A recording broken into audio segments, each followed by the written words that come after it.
Hello, my garden friends. This is Jersey Shore Lisa from MyNJGarden.com. Happy spring. It's mid-March, Saturday morning, and we're having a big rain event. You can see I'm outside with my umbrella because the rain was actually turning off my phone when I ran out here without my umbrella.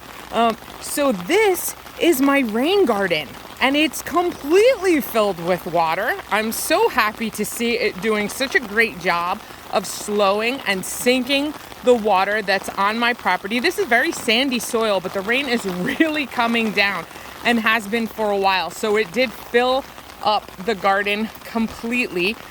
This rain is coming down off of this downspout primarily and that roof. And you can see only a couple of Jersey-friendly plants sticking up out of this rain garden right now.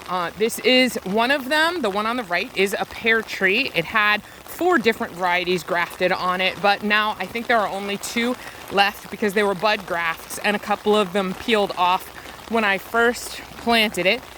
This one here is a red aronia berry, which is native to New Jersey, and that's going to be one of the first blooming shrubs in the yard. And if I can get you up a little closer, you can see those buds just swollen and ready to open up really soon, in the next few weeks. In this garden, there are also Solomon seal. There are great coneflower, Maxima rudbeckia. There's Baptisia, which is false indigo. There are turtle heads and butterfly weed and what else? Coneflower. There are strawberries as well. So there are many different plants in here, many of them native to New Jersey, and they help to have deep roots, perennial roots that will help to sink this water into the landscape.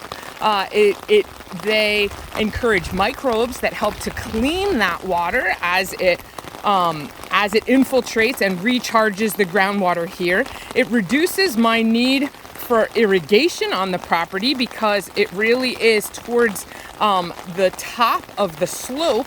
So since the water's being sunk there, it really does irrigate the rest of this lawn quite well, even though this is very sandy soil.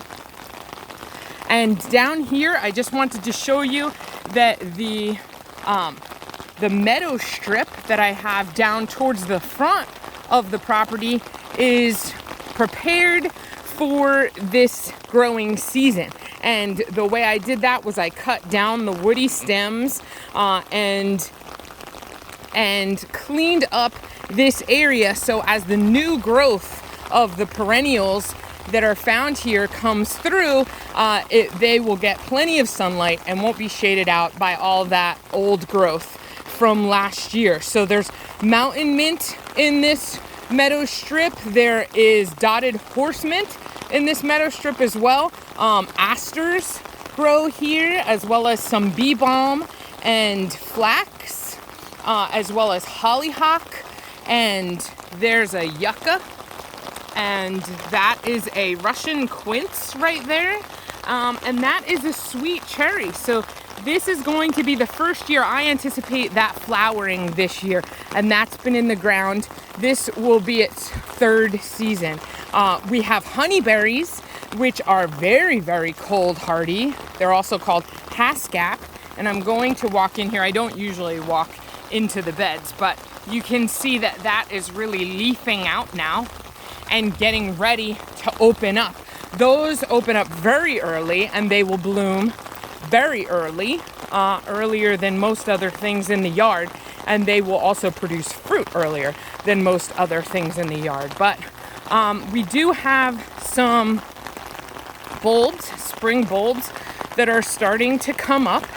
But again, it's only mid-March in New Jersey, so it's still very early. We have a little bit of tulips popping out, and the daffodils aren't even open yet. But there are daffodils in this area, as well as tulips, and even a few Egyptian walking onions, because I can't resist including edible perennials into my landscape. And I just wanted to share what was happening with you on this rainy Saturday morning in March 2022. Thank you for watching, and I can't wait for everything to start getting growing in my NJ Garden. I'll see you soon. Bye-bye.